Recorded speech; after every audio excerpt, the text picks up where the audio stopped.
క్రీస్తు పూర్వం ఈ భూమి సృష్టించినప్పుడు దేవుడు ఒకే ఒక్క మనిషిని దేశ దిమ్మరైపోదుగాక, ఈ నేల నుంచి ఏదైనా నువ్వు పండించినా సరే దాని నుంచి సారం రాదు, నువ్వు ఏది తినలేవు అని దేవుడు ఒకే ఒక్క మనిషిని శిక్షించాడండి. ఆ భూమి మీద ఎవరైనా మొదటి మనిషి దేశ దిమ్మరై ఉన్నాడంటే ఒక కయ్యోను మాత్రమే.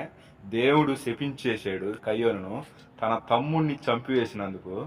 ఎందుకు కయ్యోను అడుగుతున్నాడు, కయ్యోను నీ తమ్ముడు ఎక్కడా అని అడిగితే, నా తమ్ముడికి నేను కావిలివాడినా, నేను ఎరగను నా తమ్ముడిని అని అంటున్నాడు. దేవుడు పైనుంచి చూస్తున్నాడు, నువ్వు నీ తమ్ముడైన ఏబేలును చంపేశావు, అందుకే దేశ దిమ్మరవైపోదుగాక అని దేవుడు శపించాడు.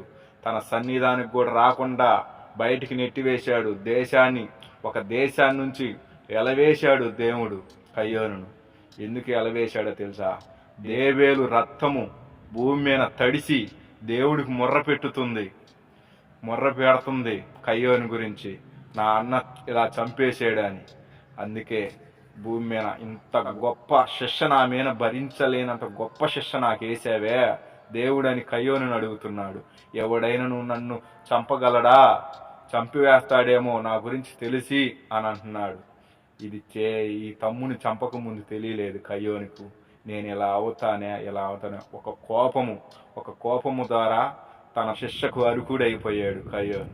ఈరోజు దేశ దిమ్మరై ఎక్కడైనా నేలను భూమిన పండించిన ప్రతి పంట నుండి నీకు సారం రాదు అని చెప్పేశాడు. నువ్వు ఏ పంట వేసినా సరే భూమి నుంచి నీకు తినటానికి లేదు, పొనుకోవటానికి లేదు.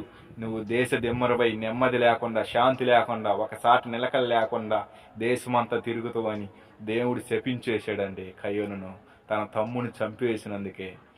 ఈరోజు కయ్యోనుకు ఒక ముద్ర వేశాడు.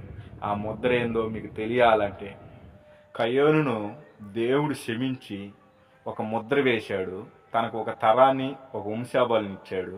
ఆ వంశావళి గురించి తెలియాలంటే పార్ట్ 3కి వెళ్తాము. అసలు ఈ దేశ దిమ్మరైపోయినాక, ఆ దేశాన్ని నుంచి వెళ్ళినాక కయ్యోను ఏం చేశాడు, కయ్యోను దేవుడు ఎందుకు జాలిపడ్డాడు చెబుతాను, వినండి. వీడియో నచ్చితే లైక్ చేయండి, కామెంట్లో అడగండి, ప్రశ్నలు చెబుతాను. మన ఛానల్ సబ్స్క్రైబ్ చేసుకొని మన వీడియోని